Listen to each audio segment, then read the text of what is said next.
Yes, of course. Thanks so much for having me. Hello, everyone. My name is Chris Heslinga. I am a supervising lawyer at two law student clinics, both run out of UBC. One of the student clinics that I work at is called the Law Student Legal Advice Program. And the other student clinic I work at is the Indigenous Community Legal Clinic. And the Indigenous Community Legal Clinic has its offices just a few blocks away from the Carnegie Center and serves exclusively Indigenous folks. And the other, Law Student Legal Advice Program, which I probably hear me refer to as LSLAP as our acronym, it has intake all across the Lower Mainland, and I believe we're still doing our intake remotely. But we're trying to accommodate in-person intake whenever possible. You may also hear me refer to the Indigenous Community Clinic I work at as the ICLC. I want to also acknowledge that I am speaking to you all today from the traditional and ancestral territory of the Musqueam, Squamish, and Tsleil-Waututh people. And also myself as a white colonial settler, I want to thank them for their incredible stewardship of these beautiful lands and to also acknowledge that I'm here as an uninvited guest. Just by way of a few introductions to this presentation, I will be going through slides that I'll be doing a share screen with, so you probably will lose the video of me, and also as a result, I kind of lose the video of everybody else. So any questions that you have, I'll ask just you to put either here in the chat function here on Zoom for those who are remote, or following the instructions of those at the Carnegie Center, and I'll try to answer the questions at the end. And also, just kind of by way of introduction, I should explain a little bit really about the limits of my knowledge and experience. Both the clinics I work at, as I mentioned, are, really heavily involved and require law students.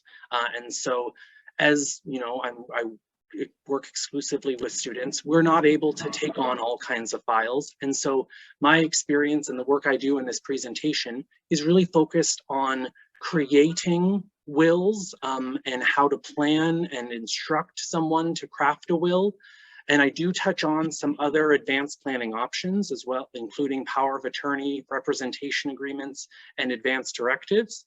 And I have like a singular slide on how to process an estate or administer an estate, or sometimes it's also referred to as probating an estate.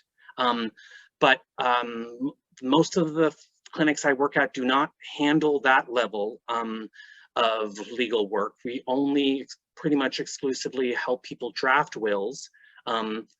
If you're trying to manage an estate or activate or handle a will of someone else who's passed away, I'll talk at the end of my presentation about the resources and referrals that are best if you're at that stage. One thing though that I want to make clear that I unfortunately do not have any experience in, and this presentation does not touch on at all, is estate litigation or wanting to sue someone over a will or an estate, including how a will is being or an estate is being handled, or if you wanted to sue or contest who is named in a will or who is to be benefiting from a will. All of that falls under the category of estate litigation, which unfortunately I don't have any experience in, and this presentation will not touch on. So just kind of way by introduction, making it clear what this presentation will and will not cover. I'll now just go into sharing my screen, and so you'll just see a series of slides which I've shared with the Carnegie Center and have told they'll be able to print off and hopefully make available to you if you need it. Okay, so sorry, just give me 1 second while I share my screen here.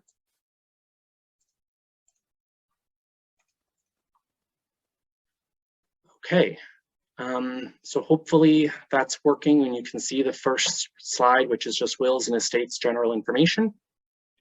I apologize for, I guess, kind of the boring nature of these slides. It is, I guess, unfortunately, a way that I tend to organize my thoughts and information to present. I do wish I had more and better creative ways of showing information. So first thing I wanted to kind of cover just generally is a kind of bit of a basic definition of what a will is. So a will is a legal document that says how you want your estate to be divided once you die. Your estate includes what you own, called assets, and what you owe, called liabilities. An up-to-date will can help your estate representative deal with your estate when you die in an effective and hopefully way that will not result in anyone suing over the estate.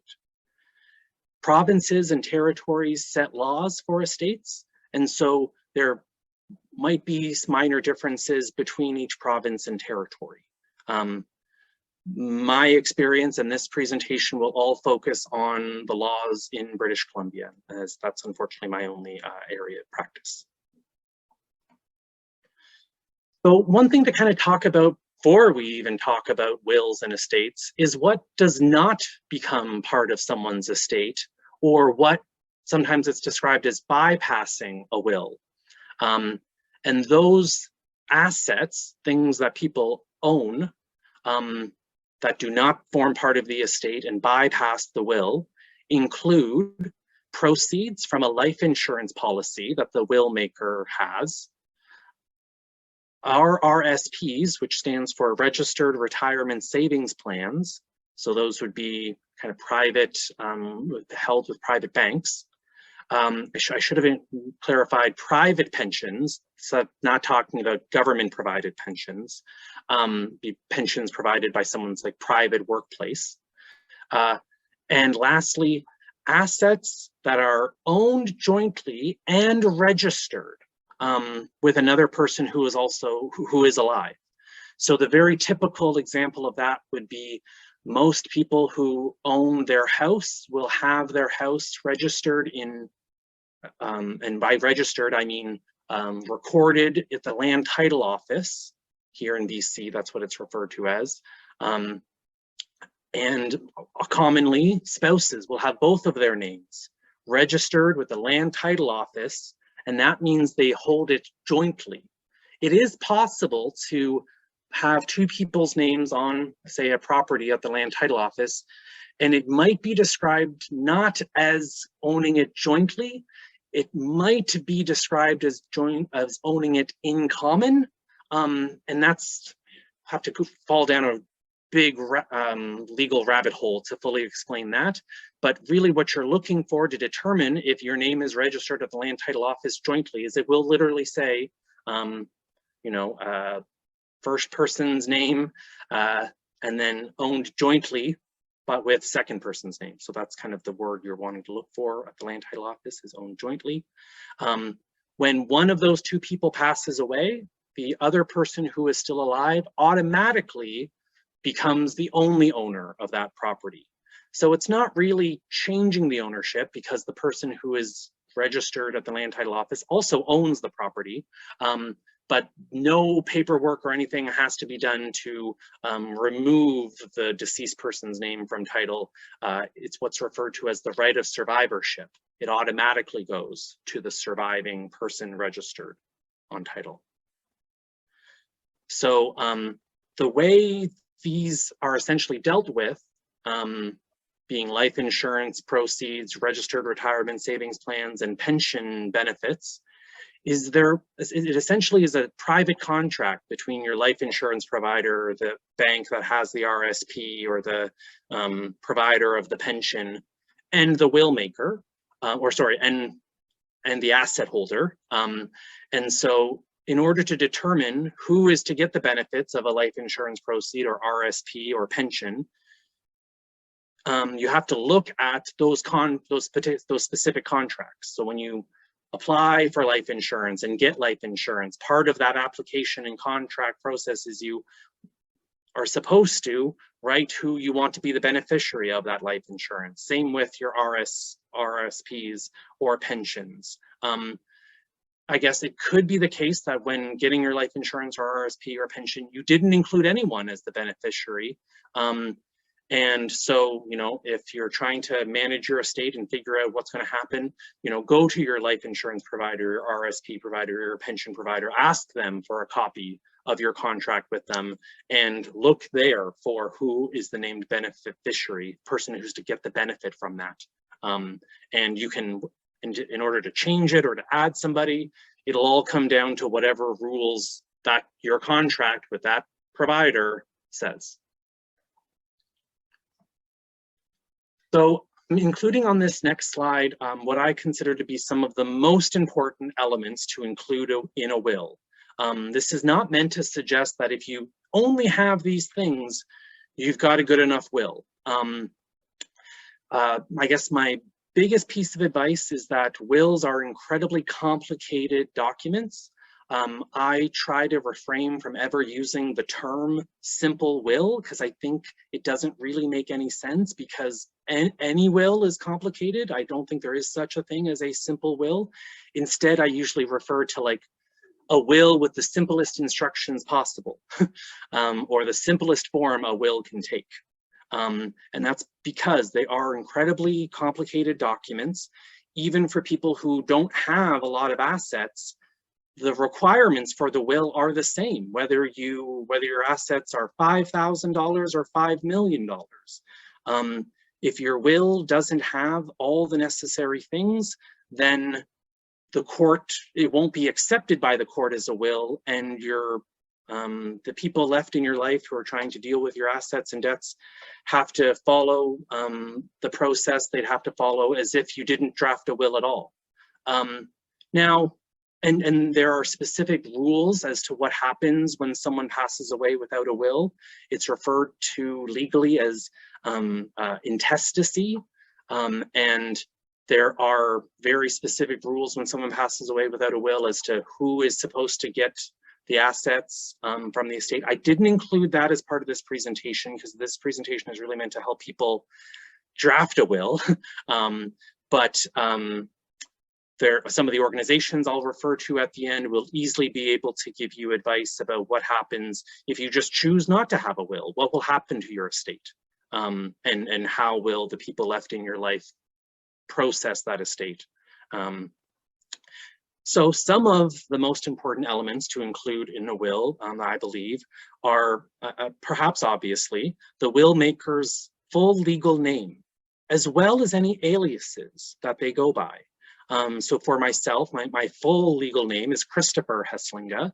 And so I might draft a will saying that it's the last will and testament of Christopher Heslinga, AKA, which stands for also known as, my alias of Chris Heslinga.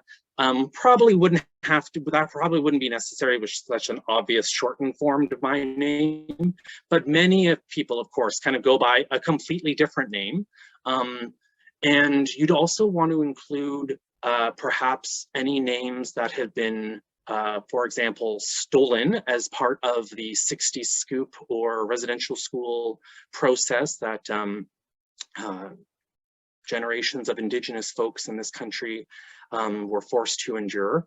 And it's not meant to give any credence to maybe the colonial name and forced upon the individual.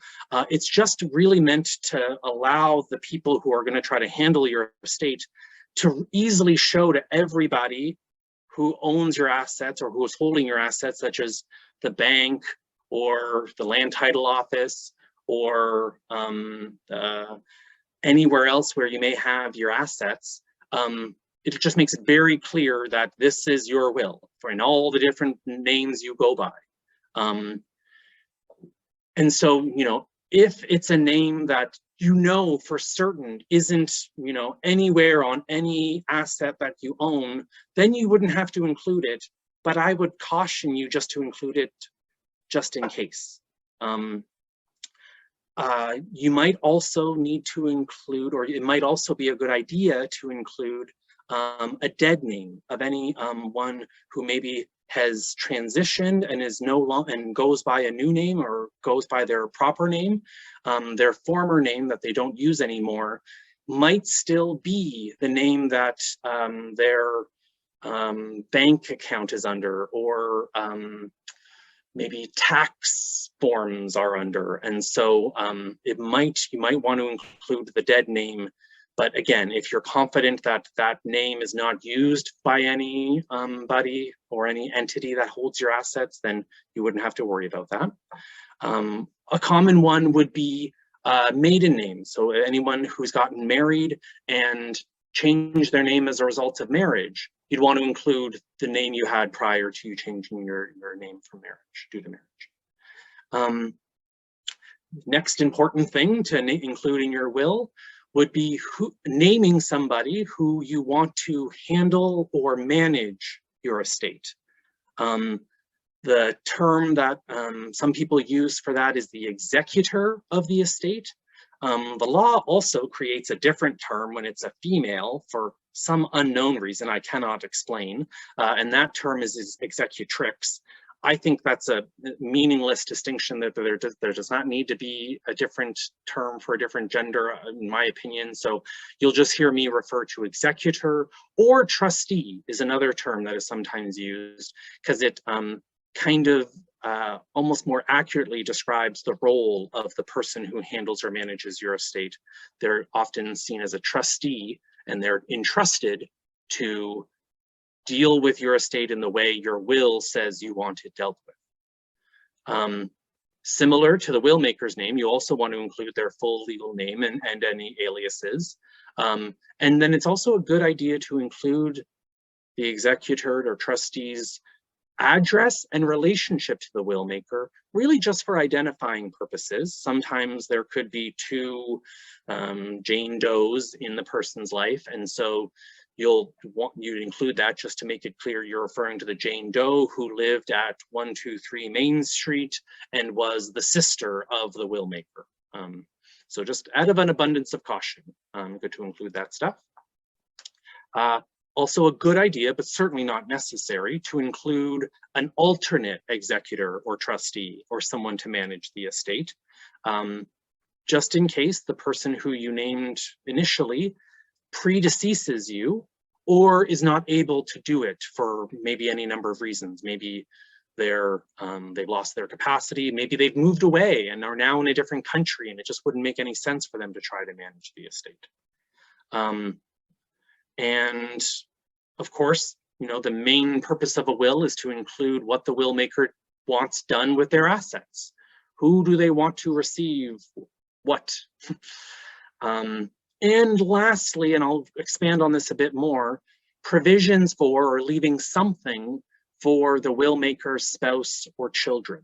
And that's a bit of a complicated point that I will try to expand on a bit.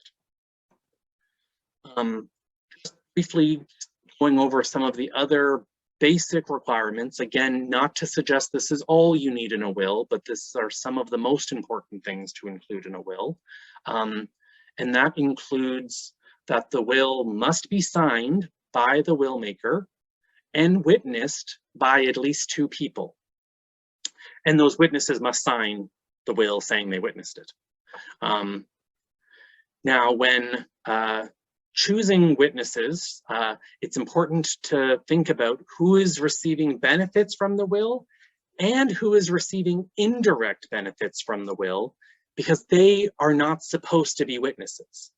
Imagining a scenario, common scenario, where someone drafts a will giving everything to their spouse, and if their spouse predeceases them, giving everything equally 50-50 to their 2 children, for example. That will should not be witnessed by the will maker's spouse, because they're, you know, receiving a direct benefit.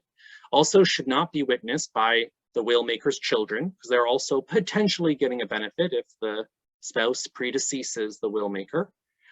And also shouldn't include the will maker's grandchildren or the children of their children, because they're getting an indirect benefit. I guess should also not include the will maker's children's spouse, because again, they're getting an indirect benefit from the estate. These witnesses who sign the will do not have to see what's in the will itself. They only need to see that the will maker signed it. So what is very common would be to maybe have your neighbor witness your signing of the will. And if that were the case, you could just have your neighbor sit across the table from you. They don't need to see anything in the will itself. They only need to see you sign, and then they sign after you sign, acknowledging that they saw you sign. Okay. Common issues that I've found while working with students to help clients draft wills are that you can't put any conditions on the distribution of your estate, or the gifts you give, or how you divide your estate. Such as you can't put a condition that your spouse is to get your entire estate unless they remarry and then they get nothing. I mean, common ones from way back in the day included will makers putting lots and lots of conditions, such as kids can only get the benefit of the estate if they put in whatever condition. It was very common to put these kinds of conditions, and some of them were really ridiculous. And so the law has evolved and said we're not going to allow any of that anymore. No conditions are allowed. You just give it, no ifs, ands, or buts. And also, it's kind of a bit of a silly point, but wills cannot explicitly exclude someone. So it wouldn't be a valid term of a will. A court would likely not find it enforceable if a will said, my sister Susie is to get nothing from my estate. But of course, you can simply list everyone who is to receive benefits from your estate, and that essentially has the same effect. So instead of making the term, my sister Susie gets nothing from my estate, I would instead, say that my spouse gets 50% of the estate, my brother Bob gets 25%, and my child gets another 25%. That has the effect of meaning Susie gets nothing, but is a better way to craft the will. Now, here I'll expand a bit on needing to provide something for the will maker's spouse or children. So sorry, I should have mentioned in my previous slide when I said each province sets their own laws. The law here in British Columbia is called the Wills, Estates and Succession Act, or WESA, as it's sometimes referred to as, W-E-S-A. And Section 60 of the Wills, Estates and Succession Act makes it very difficult, possibly impossible, to write out a spouse or child. I've included the exact section provision here, and it says the Wills, Estates and Succession Act, Section 60, referring to the maintenance from the estate, says that despite any law or enactment to the contrary, if a will maker dies, leaving a will that does not, in the court's opinion, make adequate provisions for the proper maintenance and support of the will maker's spouse or children, the court may, in a proceeding by, on, or behalf of the spouse or children, order that the provision that it thinks adequate, just, and equitable in the circumstances be made out of the will maker's estate. Sorry, I can't see the very bottom of my slide here, just because of the Zoom kind of function here. I think that's what it says. And so what this means is that if you write a will that leaves nothing for your spouse or leaves nothing for any one of your children, then the court has the power, according to this section of the law, to change the will into and divide up your estate in whatever way they think is appropriate. And the law is filled with language like this, make adequate provisions for the proper maintenance and support, and that the court will do what they think adequate, just, and equitable in the circumstances. It gives the courts as much wiggle room as they want to really deal with each case and each estate individually without kind of creating broad sweeping rules. But that does make it very hard to know what is an adequate provision for a spouse or a child. It was a number of years ago that I did a bit of a research project on trying to figure out what the courts have said about what counts as adequate provisions. Does leaving 1% of your estate count? Or does it have to be 5 or 10% or more for a spouse or child? But unfortunately, I was not able to come up with any clear answers. So it's been my practice at both of the clinics that I work at, that if the will maker wants to write a will that does leave out and leave nothing for a spouse or a child, regardless of the reason, I shy away from drafting those wills, and it's been my policy not to draft that kind of a will. Not because I think it is impossible to draft a will that does leave nothing for a child or spouse that could survive the review of the courts. I just worry that I won't be able to draft a will that does that adequately. If you wanted to draft that kind of a will, it instantly makes it a complicated will. And far too complicated for me and the students I work on, the students work with, pardon me, to be able to handle in a sufficient way. And frankly, it can create a bit of an awkward scenario when we tell our clients that we don't have the skills to draft a will as you've instructed us to, because when the will maker, potential will maker, tells us, oh, okay, then just draft whatever will you can draft, we then come up against this awkward scenario of not believing we're creating a will that the client wants.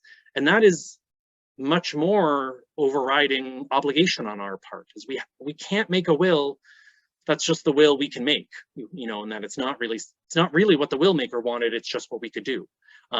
So we normally have to tell those clients, that we don't think that's what's best for you. We don't think you should just make your will according to what we can do.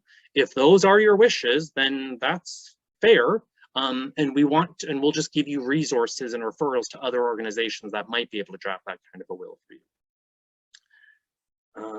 Sometimes though, clients really, and we try to explain that the reason is because there's this section of the law, and what happens if you make a will like that and your estate then gets tied up in litigation. As I mentioned before, I don't deal with estate litigation, but I know that's the consequence of drafting a will that people fight over or that violates the law, such as this. Unfortunately, the value of the will quickly gets eaten up by the court fees, by the lawyer fees, and then whatever there was to divide is greatly reduced because of the fighting that happens. And so that's a bit of an explanation as to why my overall goal is to draft a will that isn't likely to lead to litigation. So some common issues that I certainly have to look out for with my students when we're helping people draft wills. So to kind of know that the people who you approach and to help you draft a will are going to be looking out for include what's referred to as undue influence. So this is referring to pressure or influence that someone in the will maker's life is putting upon them, and usually it's undue when that person who's putting the pressure is also trying to get most of the value of the estate.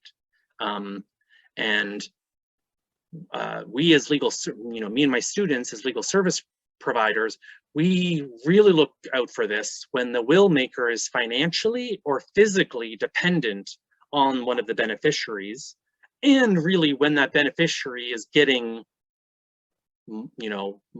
more than anyone else from the estate. That's when we really have to be worried. Competency and capacity refers to the level of mental functioning required to instruct somebody to create a will or to create your own will. And it is relatively low compared to other levels of capacity, such as the level of capacity to instruct your lawyer in a hearing. The capacity to draft a will is actually lower than that. Only really requires the will maker to be able to understand what a will is and what a will does and what their assets are. So even if they've lost the mental wherewithal to know what date it is, or have maybe even serious memory issues, as long as they can remember what their assets are and generally understand what this will is, what this thing is that they're creating, that can be enough. I will warn that many legal service providers, and I include both the clinics I work at, shy away from drafting wills where capacity is at issue. Again, it's really just because my students don't have the knowledge and experience to meaningfully evaluate that. But there are, again, other organizations that I include in my referrals and resources at the end who would be well suited. When I was a student still, but working at a private practice law firm, we went into a hospital and took instructions from somebody. So, and I don't know if that will was ever litigated over, but it is possible for people to do. The other common issues I have to look out for when I'm working with my students and our very limited capacity is complicated instructions in the will. As I mentioned before, even a will with the simplest instructions possible is still a very complicated document. And like the law students that I work with still struggle to make them accurately and sufficiently. So it's no minor task. And then once you add complicated instructions on top of the already complicated task of drafting the will, it just kind of can, well, number one, lead to a will that maybe doesn't match your instructions very well if they're complicated. And if they're complicated instructions, your executor or trustee or person who's trying to manage your estate is just left with a very difficult task of figuring out how to follow these instructions.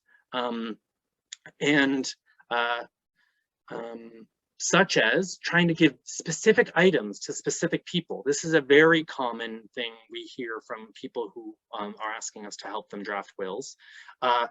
And it's a bit of a long-winded answer as to why that's a bad idea. It all falls under it is a complicated thing to do.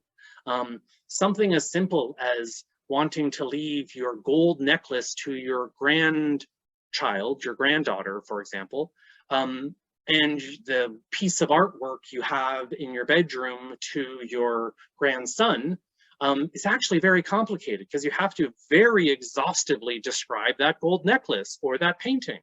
Not just what it looks like, but any identifying characteristics. And you may be thinking like, well, Chris, I only have one gold necklace, so it's no problem.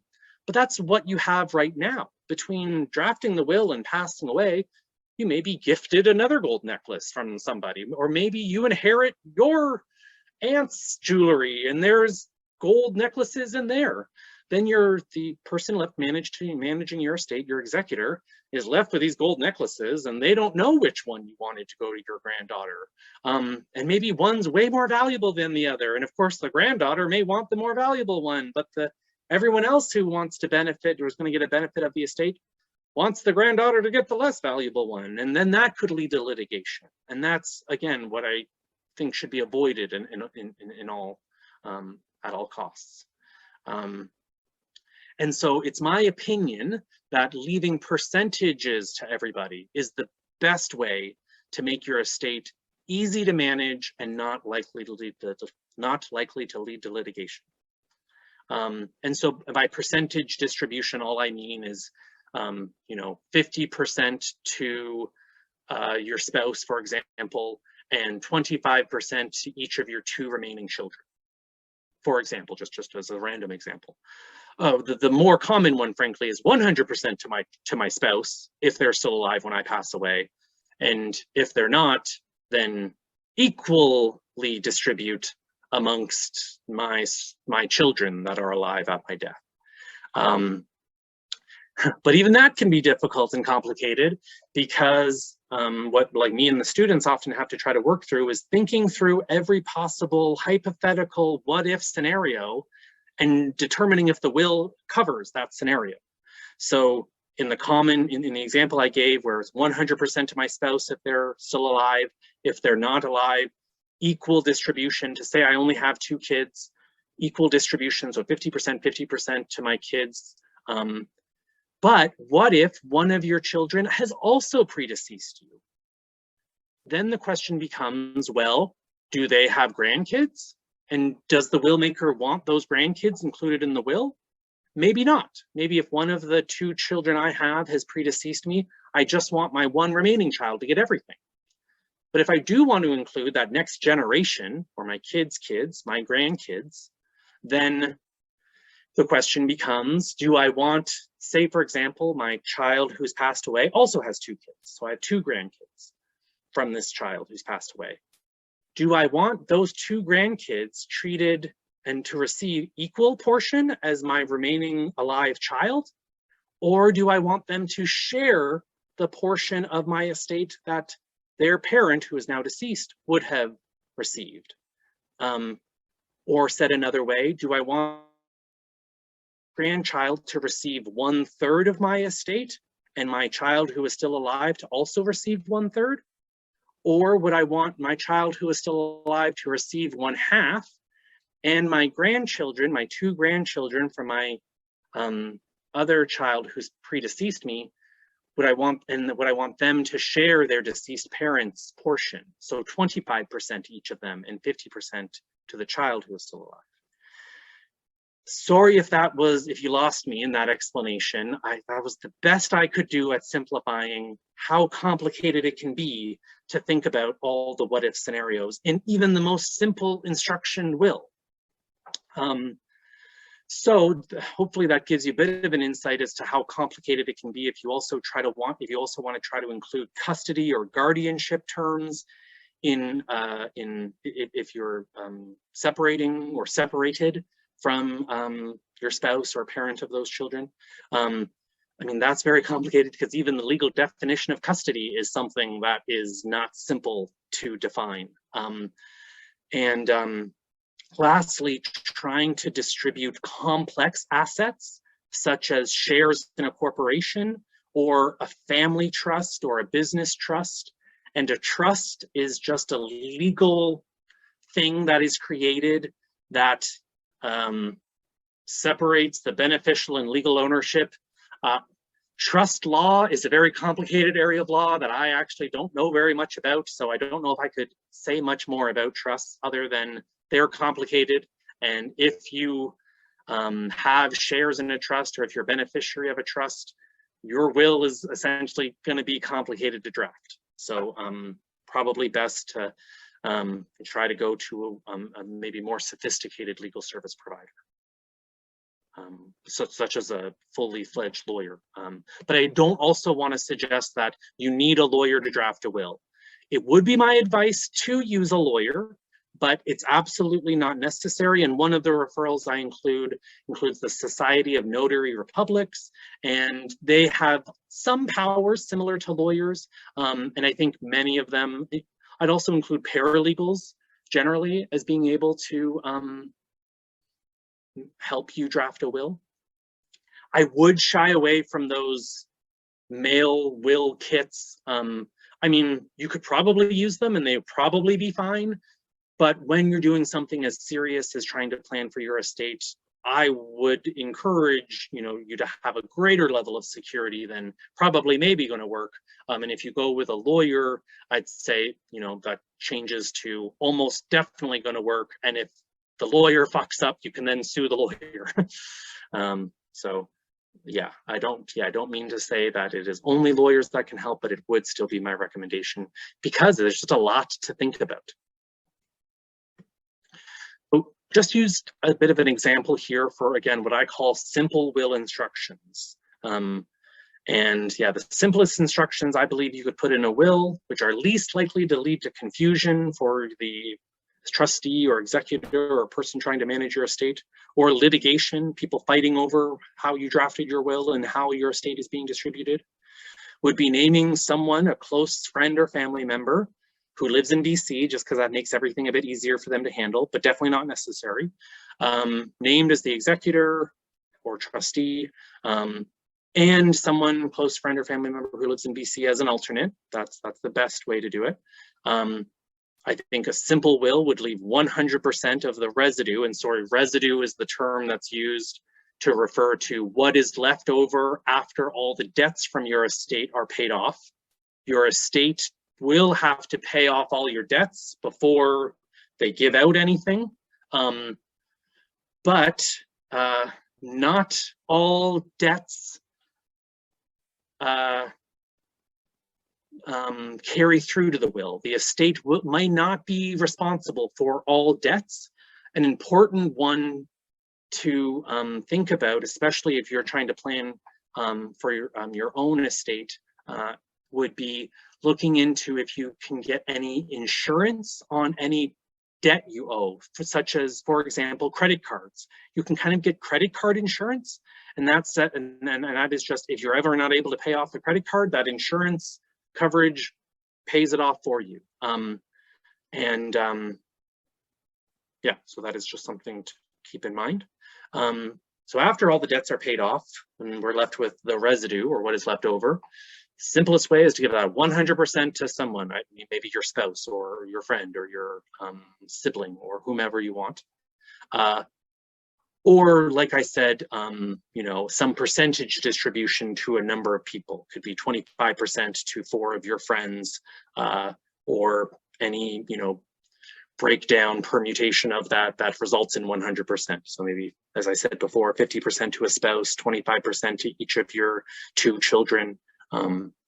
That is the simplest way to instruct a will to be made. And even that can be very complicated to do. I've also included here the template that me and my students use when we're drafting wills for people, just to kind of show you how we get to the instructions we get from clients all the way to a completely drafted will. So I'm going to try to briefly go through these. There's 8 of these pages and it is just me doing screenshots of the will template. And so, you know, the first clause of the will, it says who the will maker is, and their address it would include. Second term revokes or cancels all prior wills that you created. Now that essentially happens automatically as soon as you create a new will, but just to make it abundantly clear to everybody, it's good to include a term that says, I'm canceling all my other ones. This is now the will that counts. That clause also refers to a codicil. A codicil is, you could think of it as like an amendment to a will. They used to be very commonly used, but these days, thanks to, you know, digital document drafting things, it's frankly easier just to draft a new will than it is to try to amend a current will. But back in the day, when you had everything done on typewriters or handwriting, it's a little bit more complicated to type up an entirely new will. But these days, if you want a different instruction, you want to add a paragraph in, just go back to the lawyer or legal service provider you got to draft the first one, tell them the new thing you want thrown in there, and they can kind of just make a new one. This template includes a definition section. And as you can see, number 3D, it uses the word trustee instead of executor or executrix or any permutation of that. So you'll see in this template, the word trustee used instead of executor. So this is just like the rest of that page. So term 5 appoints who you want to be as your trustee or executor. And as you can see at kind of the bottom of each will, our templates have a place to initial each page, both for the will maker and the witnesses. This is important and could be something that is important to have on your wills, initials on each page. Next clause, oh, hold on, did I? Yeah, oh. Just going to try to, again, part of the screen is cut off here. Oh yes, okay, so, and then clause 6, which is at the bottom of this slide, talks about giving the trustee, your executor, all the property, and giving them powers. So you can think of a will as doing that essentially, that the will allows the person who you name as the trustee or executor to transfer everything you own or owe into their name just temporarily under trust, to then distribute and give out as your will says they're supposed to. So that's what clause 6 in this template does. It gives that property over to the trustee. Sorry, we'll put it here. Okay, so then as this section of the template explains, debts are to all be paid from the estate. And then as the template uses the word residue, residue is what's left over after the debts are paid off. This template imagines giving someone 100% of the residue if they survive you for 30 days. And the whole surviving me for 30 days is really just a practical consideration, because if through some series of unfortunate events, say I've named my spouse to get the entirety of my estate if they survive me for 30 days, if through, some terrible accident, they then pass away a week after I've passed away, it would be very complicated for everyone left to transfer everything from my name into their name, and then they'd have to transfer it from their name, my spouse's name, into whoever names my spouse's name in their will. This kind of allows you to skip that step and just consider that spouse who maybe passed away like 7 days after I did deceased for the purposes of distributing the will, and you distribute it, according to the next clause, which again, this template allows for a very kind of complicated way to distribute in the scenario where the first named person does not survive the will maker for 30 days. And includes provisions for children, giving it equally to the children. But again, that's just a template. This is just a possible way to draft a will, not meant to be the way you have to draft your will whatsoever. And this template even imagines wanting to create for children who have predeceased you and left children of their own. So if you have grandchildren from your child who's predeceased you, and actually has some kind of complicated ways to handle the assets, the money for those possibly underaged grandchildren. And there's a whole section that also talks about trust terms for those who are under 19. So if there are anyone who's going to get a benefit from your estate who's under the age of 19, specific rules and powers to give your trustee or your executor on how to deal with those beneficiaries who are under the age of majority, under the age of 19. Now, pretty much, there's also a clause in this template to give a payment to a parent or guardian. And clause 10 and beyond really just give your trustee, the executor, tons and tons of power, which is allows them to manage the estate in whatever way maximizes the value of the estate.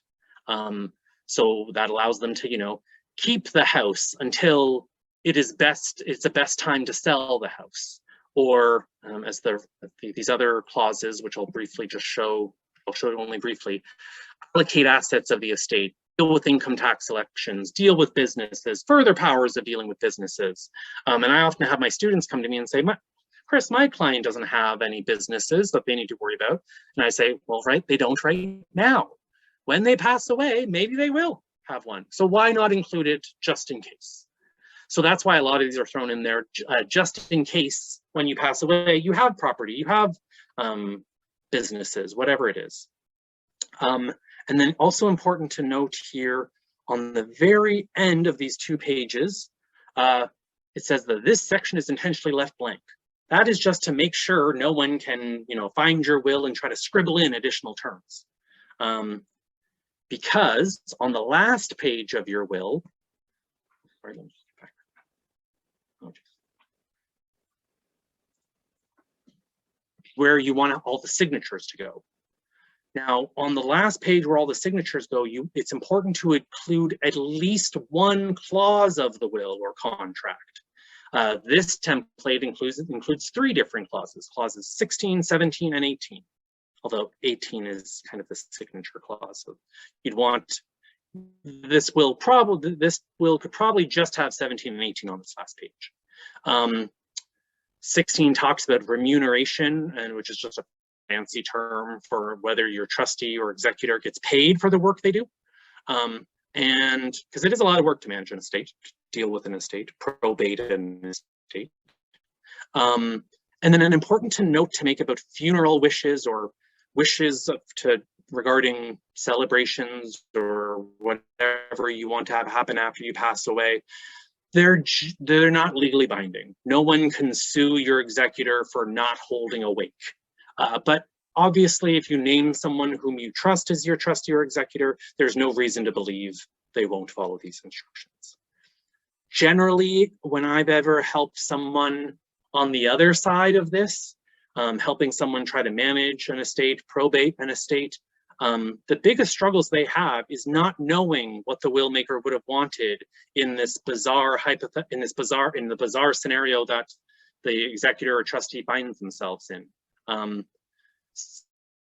Such as when the will maker tries to say, you know, all my jewelry is to go to my granddaughter. Well, actually, after the will maker wrote that will, they actually got a second granddaughter. So now what do I do with the second granddaughter? Do I just divide it all between the two of them?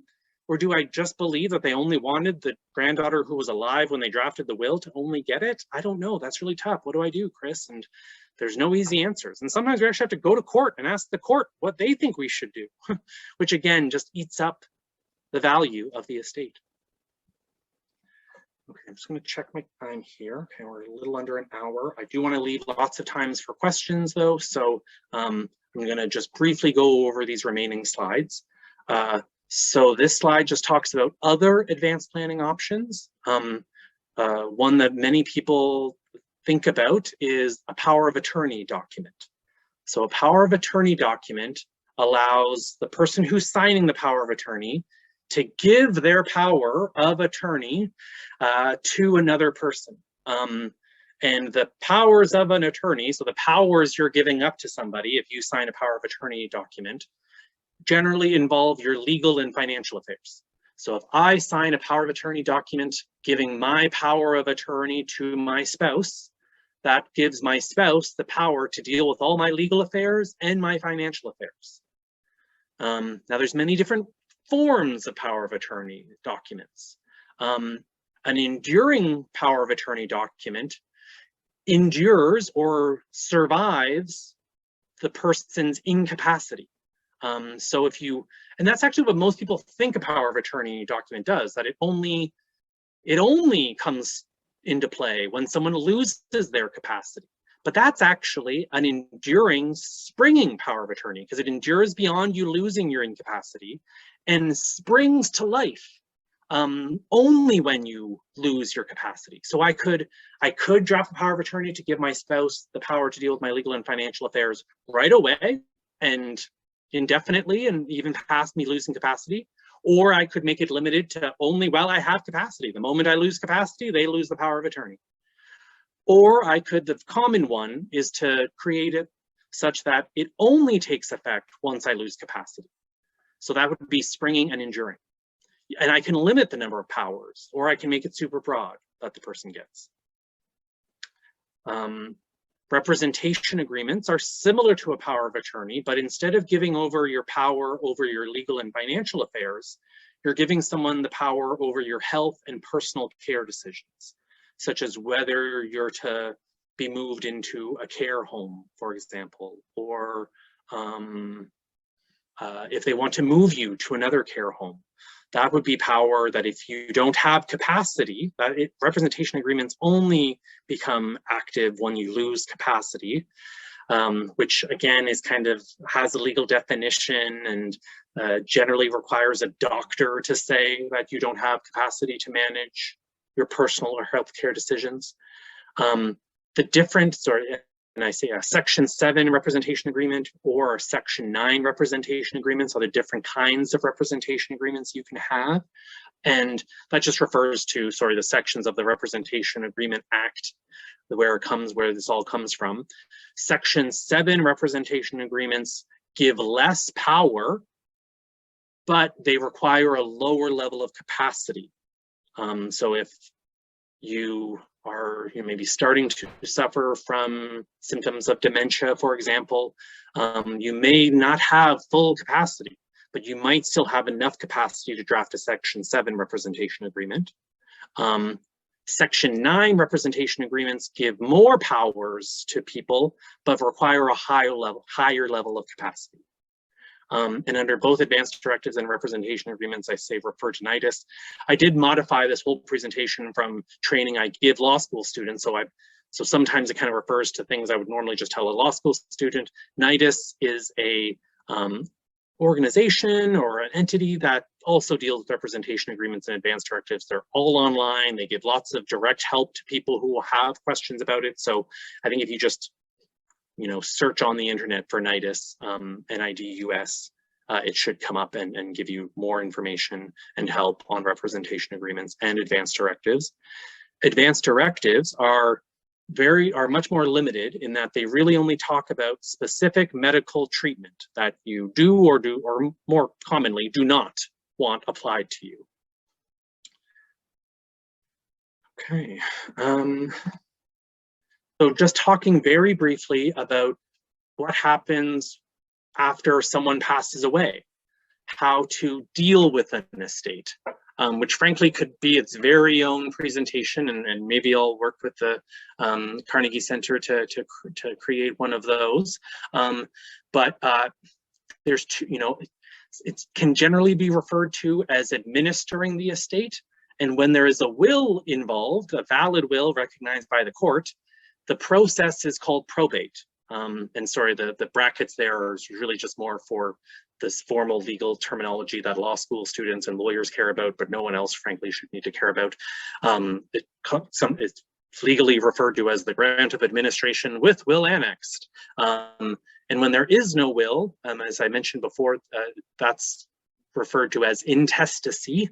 And the law says what's to happen to someone's estate if they pass away intestate. And the process of dealing with that estate is called administration of estate. A much more dated term would be letters of administration, and that refers to administering of estate or grant of administration without will annexed. I think that's all I'll mention about that. As I think I said before, both processes frankly involve just a series of quite a number of series of forms, like up to 10 or 12 different forms that need to be filled out. And even when I do these forms with my law school students, we get them wrong all the time. And so, yeah, even lawyers and law school students can screw up these forms. So the last bit I have here are referrals and resources. I do want to talk about each one of these referrals and resources though, because I know that oftentimes people kind of just get bounced around to different organizations. And so I do want to try to really explain what each of these resources or referrals are best at. So the first one I mentioned, Access Pro Bono's Wills Clinic Project, helps people draft and execute wills. Sorry, execute wills is when you execute a will, that is the signing of the will. So sorry, I should have mentioned that. Also, they help with representation agreements and enduring power of attorneys for seniors and people with terminal illnesses that have low to modest incomes. Society of Notary Publics of British Columbia. They're a group of people who, like I said, have some of the powers that a lawyer has, and they're generally very experienced with dealing with legal issues that are really paper and form heavy, such as wills and estates. And Access Pro Bono also has a summary advice program. And in that program, you go to the clinic whenever and wherever Access Pro Bono is hosting it. And unfortunately, you only get the expertise of the random lawyer who happens to be meeting with you.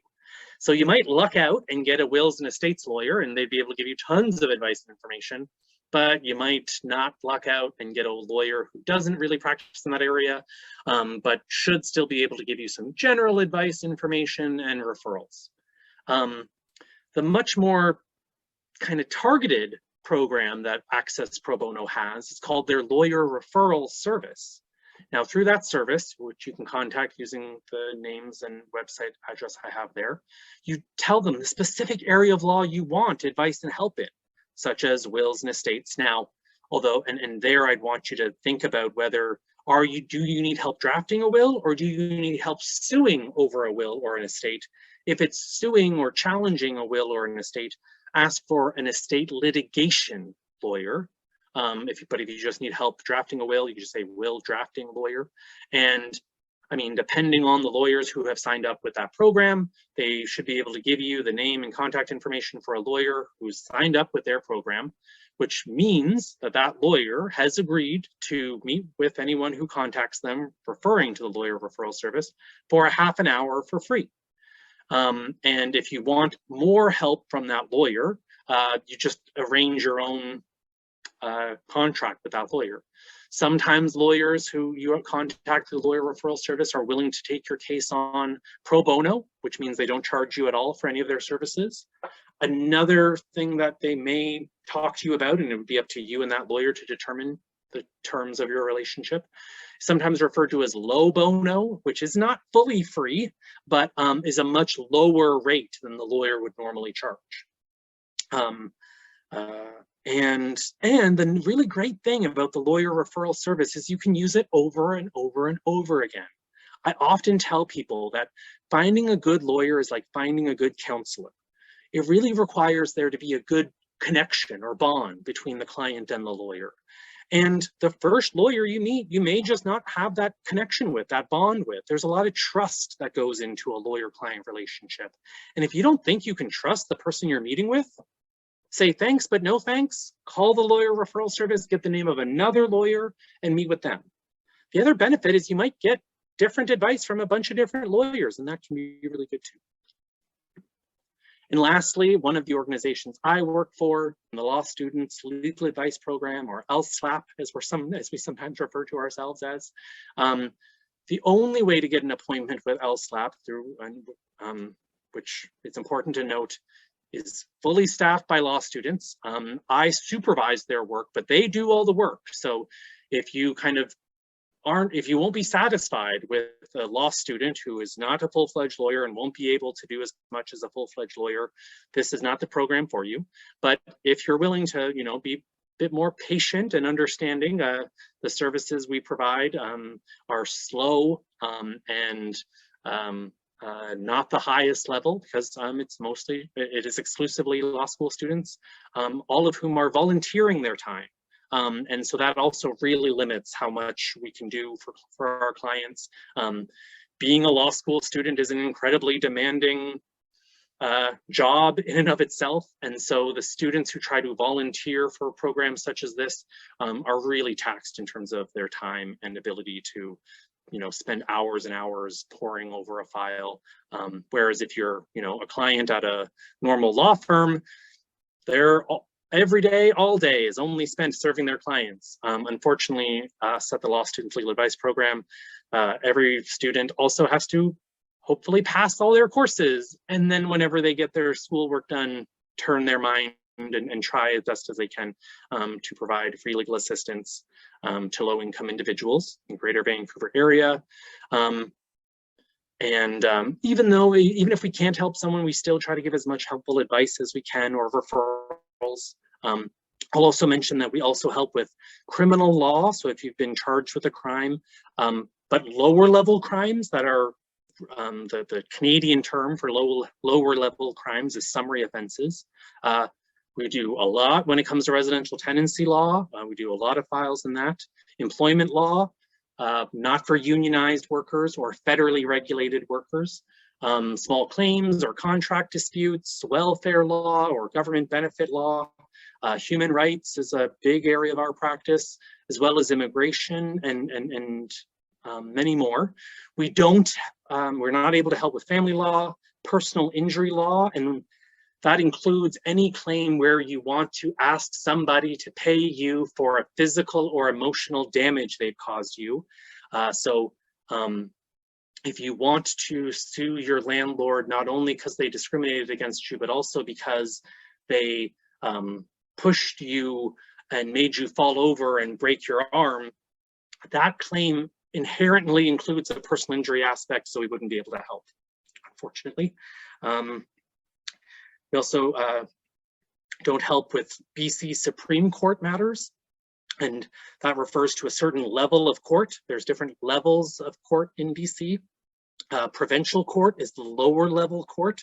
That includes tribunals such as the Human Rights Tribunal, the Employment Standards Branch, and the Residential Tenancy Board. Above all of those is the BC Supreme Court, even though it's not the Supreme Court in BC, because there is a Court of Appeal. If you disagree with the decision from the BC Supreme Court, you take it to the BC Court of Appeal, and then the only level up from that is the Supreme Court of Canada. And anything dealing with business law or in real property just refers to physical land, as opposed to vehicles, which are property still, but not real property. That's a legal terminology there for you. Or criminal law where there is a risk of jail time. So that's just a bit of the limits of LSLAP program. The other organization that I do work for, the Indigenous Community Legal Clinic, I will no longer be working there as of the end of April, and I don't know who will be replacing me or that they have any ability to handle wills and estates files, so that's why I have included them as a resource. That clinic is also going to be shutting down in their intakes over the summer period, but that's because they are trying to deal with the huge amount of federal Indian Day School class action settlement claims that have a deadline in July that we need to meet. But anyway, my last slide is just questions. So I will now stop my share screen and turn the hosting function back over.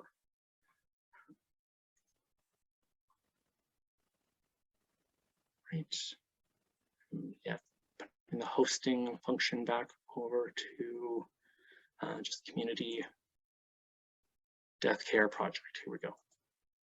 Okay, well, thank you all. Sorry if I kind of spoke too fast or used too much legal terminology. I do apologize for that. It's kind of the water I swim in, so sometimes it's hard to not use the fancy legal jargon that I know is often not helpful. But yeah, I'm happy to answer any questions.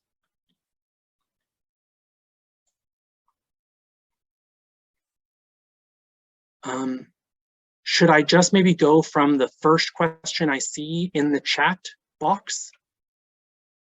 Sure, go for it. Okay, thank you. Okay, first one being, can the host library please mute for best viewing? Sorry, that wasn't a question for me. Someone else just said they have to leave. Oh, the next question I see here in the chat says, I have a question. You recommended a lawyer or a paralegal, but what about a notary? And so maybe that question was asked before I got to the referral section of my page, where I do specifically list notary or publics. They are a good resource to use, but I maybe will caution, that it may, similar to like the law school students and I, have difficulty dealing with those complicated instructions or any will that is not a simple instruction will. Notary publics may also similarly struggle to draft those wills appropriately. And the next question, and the last question I see here in the chat, says, if you share custody with an ex-spouse, what happens to your share of custody when you die? So very good question. And unfortunately, I worry I won't be the best at answering because I don't have maybe enough knowledge of family law, because the clinics I work at don't deal with them, to deal with family law files, pardon me. But I can try my best to answer it. And also, if this kind of touches on something I mentioned when talking about custody or guardianship terms being included in a will, is what is the definition of custody? If you ask 4 different family law lawyers that question, you will likely get 4 different answers. It is a bit of a problem in family law, frankly, that there isn't a clear definition of that. But one thing I can say is that My understanding of family law in BC right now is that both parents of the child are automatic guardians. And so if you share, let me read the question again. If you share custody with an ex-spouse, that means both of you have custody. That also means both of you are guardians. What happens with your share of custody when you die? I guess the simplest answer would be you can put your wishes in the will as to who you would want to maybe also be named as a guardian, but that doesn't remove your ex-spouse's entitlement to guardianship or custody. And if you name someone who your ex-spouse maybe does not want to be named as a guardian, then they can go to court and ask the court to, and then that would be litigating, or it might be a family law application actually, because the courts would definitely have an overriding power to decide who is best to be named as a guardian for this child. So I think that's the best I can do in answering that question. Sorry that it's not very good. Okay, I have another question here in the chat that says, what are some estimated cost ranges for working with a notary public for drafting a will? Oh, unfortunately, as I'm not a notary public, I can't answer that question very well. But I mean, I could answer what I charged when I was in private practice and I was drafting wills for people. I would charge about $1,000 to draft a will. And again, I would first meet with the client and determine how complicated their will was going to be. And if it was going to be anything beyond what I described as like the simplest instructions for a will, I would probably tell them that it might be greater. It might actually cost more than $1,000. I would guess a notary public might be cheaper than that. But again, a caution I'd throw out there is that you get what you pay for in life, generally. So if you try to get a will and spend as little amount of money on it as possible, you will likely get something that is not very useful. And I would actually argue having no will is better than having a bad will. But that could probably be debated with people who know more about estate law and litigation over estates than I do. So yeah, sorry again, I'm not doing a very good job at answering that question either. But if you use the referral I referenced and contact notary publics directly, that's the best way to find that out. The next question I see here in the chat is, what if you don't have a close friend or family member to name as a trustee? What are the options? Can the lawyer act as one? Very, very good question. Sorry I didn't include that information. So if I am named, for example, as the executor in my spouse's will, but I am too busy, I don't really know what to do, I'm super confused, I'm overwhelmed, I'm going through personal life struggles, whatever my reason is, I can always, and frankly many people do, just hire a lawyer to do the work for them. When I was in private practice, that's what people would hire us to do regularly, is help them be the trustee or executor of an estate. I mean, if you had like a close relationship with your lawyer, they might agree to be the executor or trustee. Many lawyers don't want to have to be involved in that. So, you could, and it frankly doesn't have to be a close friend or family member. It could be your neighbor who you barely have a relationship with, but who you trust a lot and you think they're very reliable and things like that. And so yeah, it really can be anybody. What happens if maybe you've named two people who both predeceased you, or maybe you leave that section of your will blank, you don't name anybody. There's like this governmental entity that's called the public guardian and trustee, and they are the de facto or the default executor, trustee, person who handles estates for anyone who dies without a will or whose executors are not able to be executors or trustees of the will. And so in those scenarios, you will actually apply in BC Supreme Court, which is that higher level of court than my students and I act in.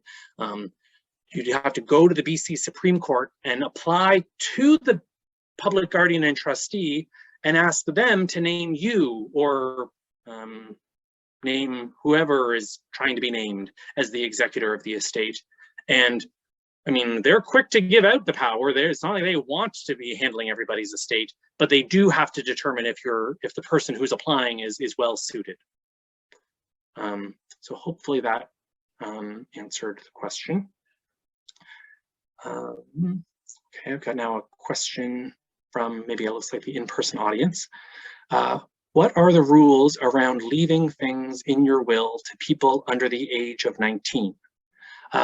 So as I tried to show in the template that I referred to, it's a good idea to include a specific clause that gives your trustee, your executor, or the person who's trying to manage the estate, the power to hold that asset for that person who's under the age of 19 until they reach the age of 19, and then they can give it to them both.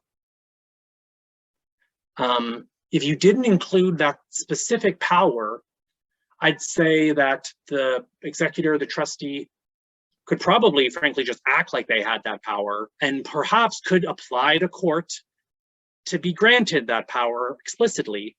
And so, yeah, again, just a good idea to include that power, that term, because without it, perhaps the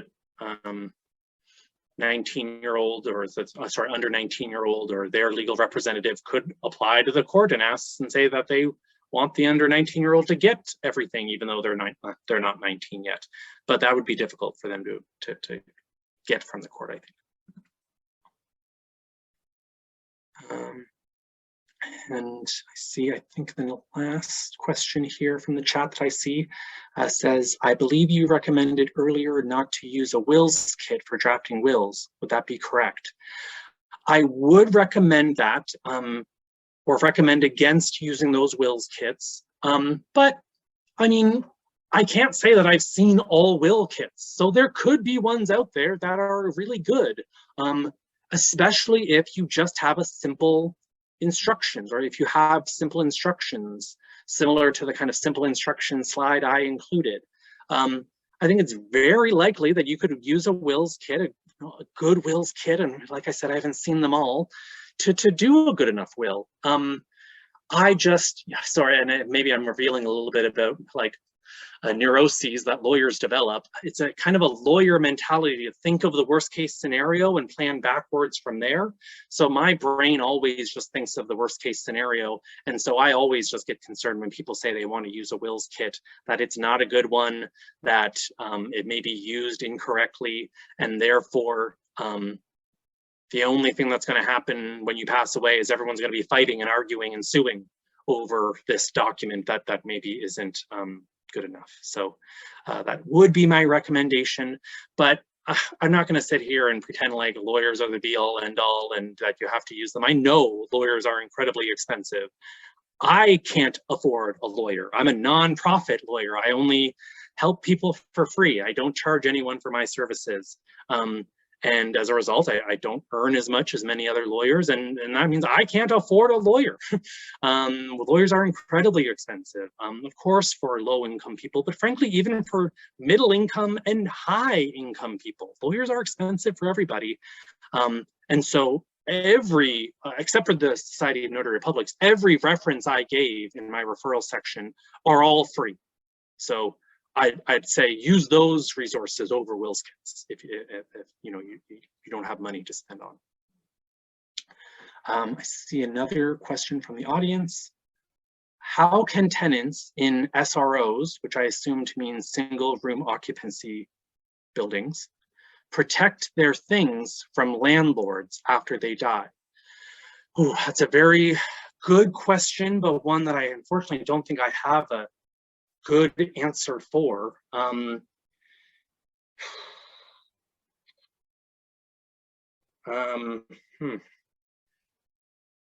it's a problem that I've had lots of clients come to my clinics asking for help with, but essentially it's an estate litigation issue because the people left in the deceased person's life, or the people kind of left after someone passes away, when they're trying to access things that that person owns, and others aren't letting them, they essentially have to become named as the executor of the estate, and only then do they have the right to, access a rental unit that's in the name of the deceased person.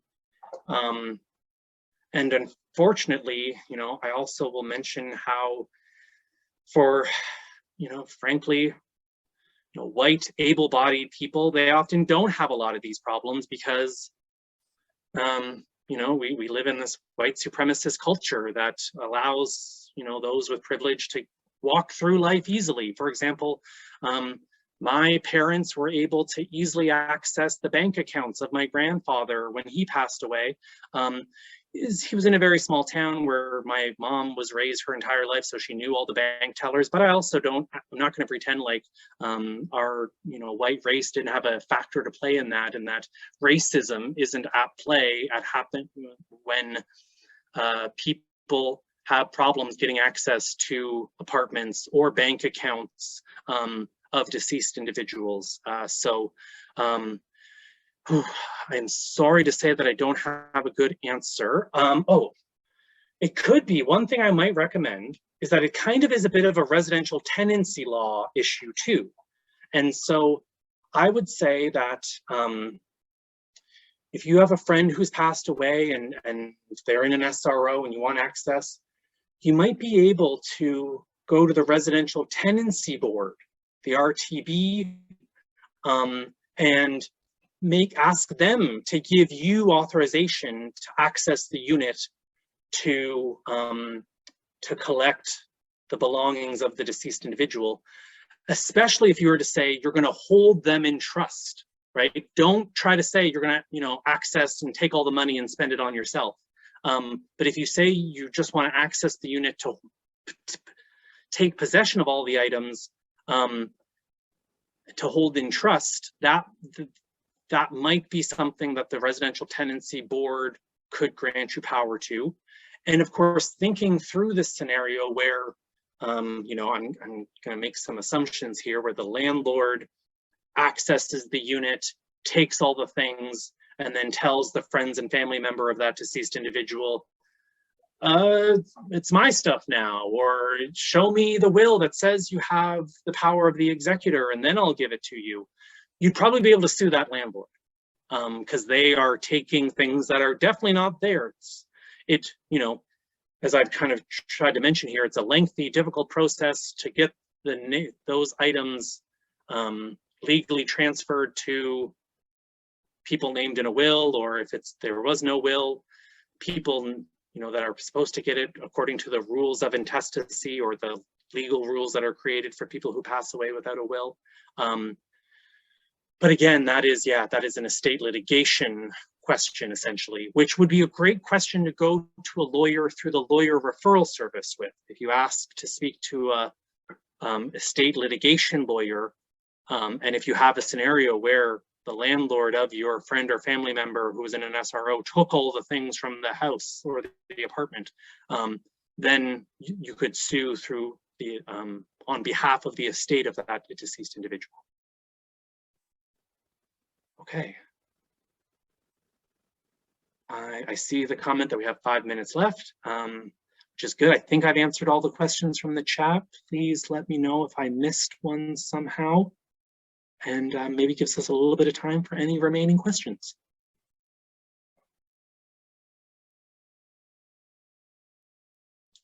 One other thing I will say while we're maybe waiting for anyone else to throw out a question is and I should have mentioned this at the beginning of my presentation, this presentation focuses exclusively on the colonial laws around wills and estates.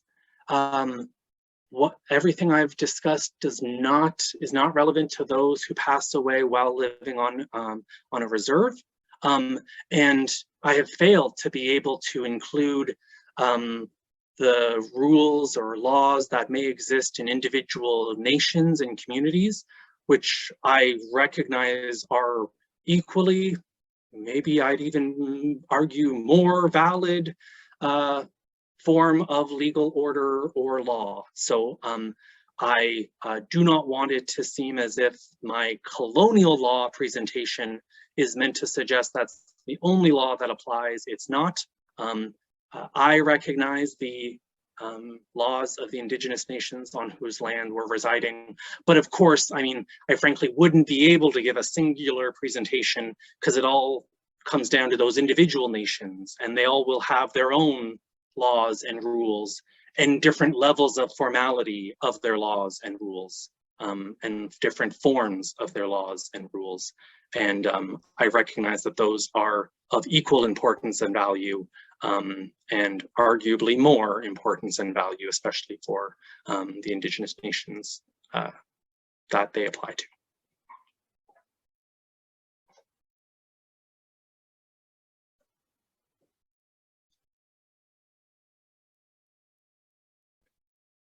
Okay, I don't see any other chat questions. Thank you so much, Chris, for joining us today. It was such a pleasure to have you. All the information will be available on the Community Death Care Project website in the coming days. We look forward to receiving your feedback. And I'll be hanging around the theater for a little while if anyone would like to connect with me, and have a great evening. Thank you.